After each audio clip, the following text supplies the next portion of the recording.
Hello বন্ধুরা, কেমন আছেন আপনারা? অনেক দিন পর একটা ছোট্ট ব্লগ নিয়ে ফিরে এলাম। একটা রান্না করব, যেটা হচ্ছে কিমার তরকারি, মানে মাটন কিমা করব। তো মাটন কিমাটা কিভাবে করব সেই রেসিপিটাই আপনাদের সাথে শেয়ার করব। তাহলে ওয়েলকাম টু বাবিস কিচেন। আজকে একটা কিমার তরকারি করব, কিমা রেসিপি, কিমা কারি, যেটা খুশি বলতে পারেন। তো সেটার জন্য কি কি লাগবে সেটা আগে আপনাদের দেখিয়ে দিই। তার জন্য লাগছে, আমি এই 250 গ্রাম মতো মাটনের কিমা নিয়ে নিয়েছি। একদম দোকানে গেলেই তো হাড় ছাড়া মাটন কিমা ওরা করে দেবে বললে, এটা পরিমাণ মতো আপনাদের নিয়ে নেবেন। তার সাথে আমি ছোট ছোট দুটো আলু ডুমো ডুমো করে কেটে নিয়ে নিয়েছি। একদম ছোট ছোট ডুমো ডুমো করে কাটবেন। এরকম আমি দুটো আলু নিয়েছি। যেরকম যতটা পরিমাণ কিমা হবে সেই পরিমাণ অনুযায়ী আপনি আলুটা দিতে পারেন।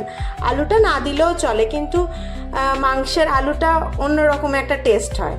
তো সেই জন্য আমি ছোট্ট দুটো আলু নিয়ে নিয়েছি টুকরো করে। তার সাথে নিয়েছি দুটো বড় পেঁয়াজ কুচি। আর একটা মশলার জন্য আমি নিয়েছি কিছুটা রসুন। ঝালের জন্য কাঁচা লঙ্কা আমি ব্যবহার করি, আমি গুঁড়ো লঙ্কা খুব একটা ইউজ করি না, তো ঝালের জন্য আমি কাঁচা লঙ্কা ইউজ করি। আর রান্নার সময় আমি কাশ্মীরি লঙ্কার গুঁড়োটা দিয়ে দেবো রঙের জন্য। আর আদা কুচি, পেঁয়াজ কুচি, এটা একটা বাটা মশলার জন্য আমি নিয়ে নিয়েছি। আর দুটো মতো পেঁয়াজ কুচোনো নিয়ে নিয়েছি। তাহলে চলুন এবার রান্নাটা শুরু করি। প্রথমে গ্যাসে কড়াই চাপিয়ে নেব। কড়াইটা গরম হলে তাতে পরিমাণ মতো সর্ষের তেল দিয়ে দেবো, যতটা পরিমাণে লাগবে, কারণ আলুটা আমরা প্রথমে ভেজে নেব। কিমার যে ডুমো করে কেটে রাখা আলুটা রয়েছে সেটা আমরা আগে ভেজে নেব। তেলটা গরম হয়ে গেছে, এবার এই ডুমো করে আলুটা প্রথমে ভেজে নেব। তাতে কি হবে, আলুটা খানিকটা সেদ্ধ হয়ে যাবে। আর ভাজা আলুটা কিমার সাথে যখন পরে মেশাবো তার টেস্টটা খুব ভালো আসবে। সেই জন্যে এটা একটুখানি লাল লাল করে ভেজে নেব। ডুমো করে আলুটা একদম লাল লাল করে ছোট ছোট ডুমো করে আলুটা ভেজে নেব। এর মাঝখানেই আমি বাটা মশলাটা চলুন করে নিই, যে বাটা মশলাটা এর মধ্যে দেওয়া হবে। আচ্ছা, এই যে বাটা মশলাটা আমরা করব, পেঁয়াজ, আদা, রসুন, কাঁচা লঙ্কা, তার সাথেই বাটার সাথেই আমি 2 চামচ মতো গোটা জিরে দিয়ে দেবো। তাহলে কি হবে, এই বাটাটার সাথেই জিরেটাও পেস্ট হয়ে যাবে। এবার আমরা এতে কাঁচা লঙ্কা, আদা, রসুন, আপনার পরিমাণ অনুযায়ী মশলাটা করতে হবে। যতটা পরিমাণে আপনি কিমাটা নেবেন ততটা পরিমাণে এই মশলাটা করতে হবে, মানে পেস্টটা বানিয়ে নিতে হবে।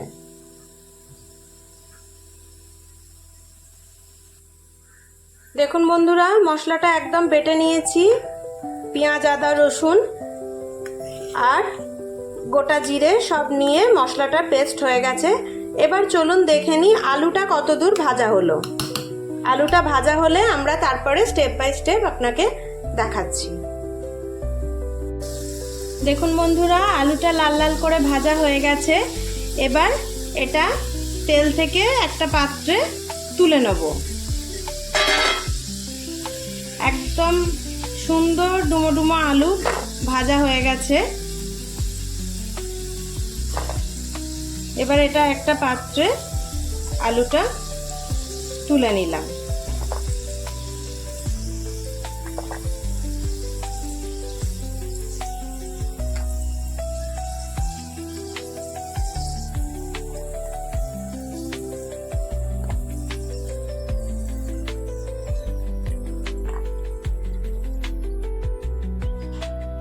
আলুটা তুলে নেওয়ার পর গরম তেলে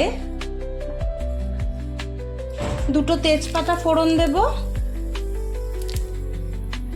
আর খানিকটা 2-3টে মতো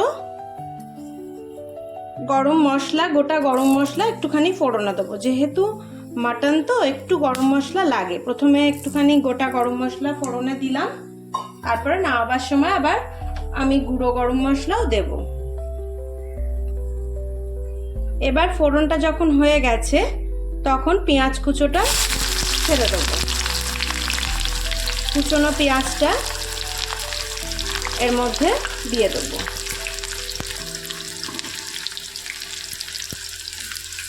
কুচোনো পেঁয়াজটা ভালো করে একটু ভাজা ভাজা হলে তারপরে আমরা বাটা যে মশলাটা বেটে রেখেছি সেটা আমরা দেবো। আগে পেঁয়াজটা ভালো করে একটুখানি ভাজা ভাজা করে নিই। দেখুন বন্ধুরা, পেঁয়াজটা ভাজা ভাজা হয়ে গেছে, হালকা বাদামি গোলাপি রং ধরে গেছে। এবার ওই বাটা মশলাটা এর মধ্যে দিয়ে দেবো। যে বেটে রেখেছিলাম মিক্সিতে বাটা মশলাটা এর মধ্যে দিয়ে দেবো।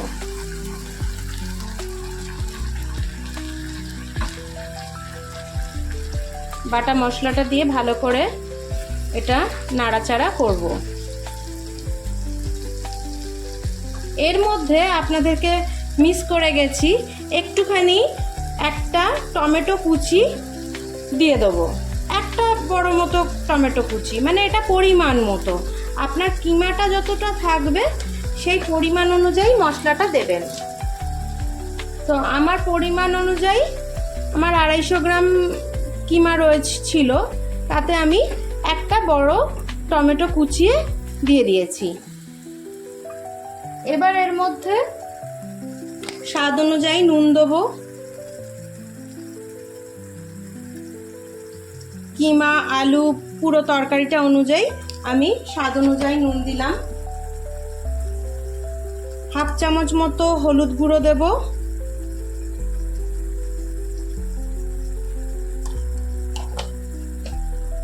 ঝালের জন্য যেহেতু আমি কাঁচা লঙ্কা বেটে দিয়েছি, সেই জন্য আমি রঙের জন্য কাশ্মীরি লঙ্কার গুঁড়োটা ইউজ করব। কারণ আমি গুঁড়ো লঙ্কাটা একটু অ্যাভয়েড করি। আমি ঝালের জন্য কাঁচা লঙ্কাটাই মশলার সাথে বেটে দিই। সেই জন্য রঙের জন্য আমি এতে কাশ্মীরি লঙ্কার গুঁড়ো দিলাম। আর যেহেতু জিরেটা আমি মশলার সাথেই পেস্ট করে দিয়েছি, সেই জন্য আর আলাদা করে জিরের গুঁড়ো দিলাম না। একটু ধনের গুঁড়ো দেবো, যেহেতু মাংস, এই জন্য জিরে ধনের গুঁড়োটা যায়। তো আমরা যে বেসিক গুঁড়োগুলো ইউজ করি সেগুলোই, ধনে জিরে, একটুখানি ধনের গুঁড়ো অল্প সামান্য 1/2 চা চামচ মতো দিয়ে দিলাম। দিয়ে এবার এই মশলাটাকে খুব ভালো করে কষিয়ে নিতে হবে। কষিয়ে নিয়ে যখন তেলটা বেরোবে তখনই আমরা কিমাটা দেবো। কিমাটা আমি সুন্দর করে ধুয়ে রেখেছি, 250 মতো কিমা। তো এটা পুরো মশলাটা কষা হলে তারপরেই আমরা কিমাটা দেব। দেখুন বন্ধুরা, মশলাটা খুব সুন্দর করে কষা হয়ে গেছে, তেলও ছেড়ে দিয়েছে মশলা থেকে। এবার আমার ধুয়ে রাখা কিমাটা এর মধ্যে দিয়ে দেব। ধুয়ে জল ঝরিয়ে কিমাটা রেখেছিলাম সেটা এর মধ্যে এবার দিয়ে দেবো।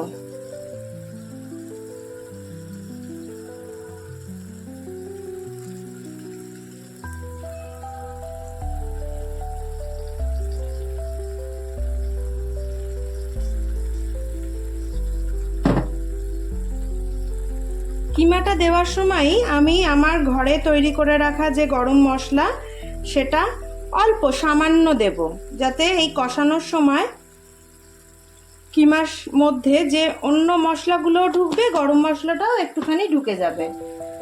আবার নামাবার সময় একটুখানি গরম মশলা দেব। কিন্তু এই কষানোর সময় একটুখানি গরম মশলা দিলে কি হবে না বন্ধুরা, এটার স্বাদটা খুব ভালো হয়, ভীষণ ভালো হয়। সেই জন্য কষানোর সময় মানে 1/2 চামচেরও কম একটুখানি গরম মশলার গুঁড়োটা দিয়ে কষাবো। এটা সুন্দর করে কষানো হোক, তারপর এটা যখন সেদ্ধ হবে তখন আমরা ওই ভাজা আলুটা অ্যাড করব। এটা খুব সুন্দর খেতে হয় বন্ধুরা, আপনারা অবশ্যই ট্রাই করবেন। এটা একটুখানি ঢাকা দিয়ে কষাতে হবে, একটু চাপা ঢাকা দিয়ে এটাকে কষাতে হবে। এটা ভাত, রুটি, পরোটা সব কিছুর সাথে খুব সুন্দর যায়। এটা একটুখানি ঢাকা দিয়ে কষাবো। দেখুন বন্ধুরা, ঢাকা দিয়ে একদম মটন কিমাটা কষা হয়ে গেছে, সুন্দর কষানো হয়ে গেছে। এবার এর মধ্যে আমি ভেজে রাখা আলুটা দিয়ে দেবো। ভেজে রাখা আলুটা এর মধ্যে এবার দিয়ে দেবো।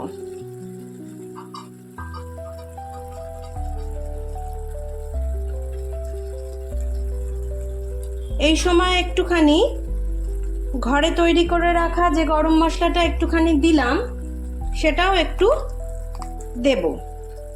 তখন অল্প কষানোর সময় দিয়েছিলাম, আপনাদেরকে বললাম, তাতে স্বাদটা খুব সুন্দর হয়। এবার আরেকটু দেব, হাফ চামচেরও কম একটু দেবো। সেটা আপনাদের জিনিসের পরিমাণ অনুযায়ী দেবেন। আমার কম কিমা, তাই আমি কম দিচ্ছি, বেশি হলে বেশি দেবেন। এবার এই আলুর সাথে এটাকে সুন্দর করে কষাতে হবে।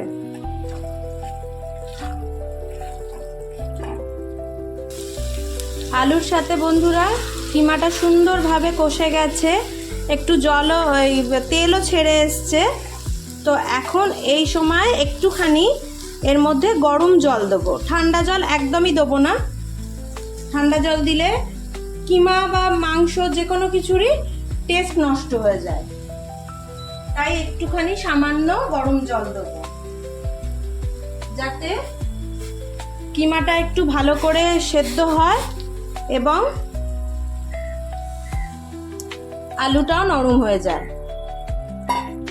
সামান্য পরিমাণে অল্প জল দেবো, কারণ কিমাটা কষতেই খানিকটা কষার সময় খানিকটা সেদ্ধ হয়েছে, আর একটু সেদ্ধ পুরোপুরি হওয়ার জন্য একটুখানি এতে গরম জল দিয়ে দিলাম, যাতে আলু আর কিমাটা একদম মাখা মাখা হয়ে যায়। এটা খুব সুন্দর রেসিপিটা, আপনারা অবশ্যই ট্রাই করবেন। যারা নতুন বন্ধুরা তারা আমার চ্যানেলটা সাবস্ক্রাইব করার অনুরোধ রইল, আর সাবস্ক্রাইব করার সময় বেল আইকনটা প্রেস করে দেবেন, তাহলে আমি যাই রান্না করি না কেন আপনাদের কাছে চলে যাবে।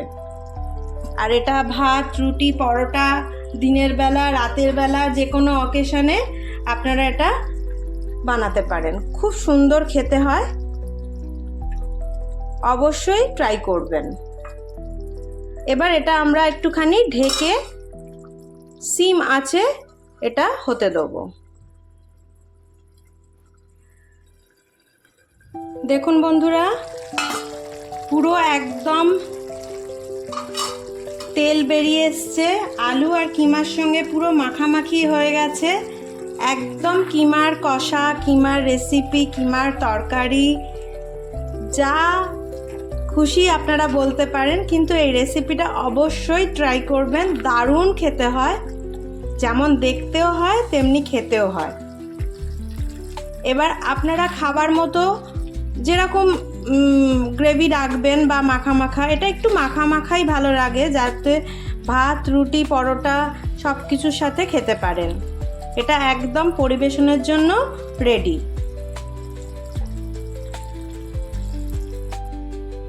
দেখুন বন্ধুরা, কি সুন্দর দেখতে হয়েছে, খেতেও খুব সুন্দর হয় এটা। আপনারা অবশ্যই একবার ট্রাই করবেন আর আমাকে কমেন্টে লিখে জানাবেন কেমন লাগলো রেসিপিটা। আর যারা নতুন বন্ধুরা আছেন তাদের কাছে অনুরোধ রইল চ্যানেলটা সাবস্ক্রাইব করার জন্য। তাহলে আজকের মতো এখানেই ছোট্ট ব্লগটা শেষ করলাম। টাটা বন্ধুরা, ভালো থাকবেন।